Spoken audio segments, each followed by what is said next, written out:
সকালে উঠেই আগে রোজকার ডিউটিটা আমার করে নিতে হয়, যেটা হলো ওষুধ খাওয়া, যেটা আমার একদমই পছন্দ না। আর এখন কাজ করে ভিডিও আপলোড করাই হচ্ছে না, সেরকম ব্লগ ভিডিও বানানোও হচ্ছে না। তারপরে চলে গেলাম জামা কাপড় কাচতে, ভ্যানিস দিয়ে কাচবো, কারণ জামাগুলোতে একটু একটু রং লেগে গেছে।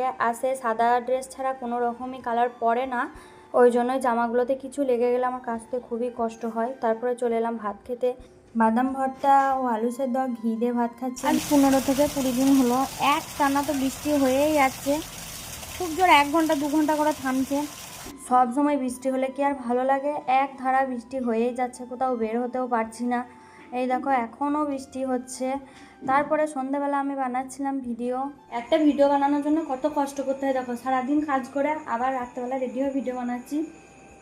আমার রুমটার খালি হাল দেখো, সব আমাকে একটু পরেই ঠিক করতে হবে। এই যে একটা স্ট্যান্ড, এই যে একটা স্ট্যান্ড, সব আমাকে ঠিক করতে হবে। আর এখন এত বিরক্ত লাগছে কি বলবো আর।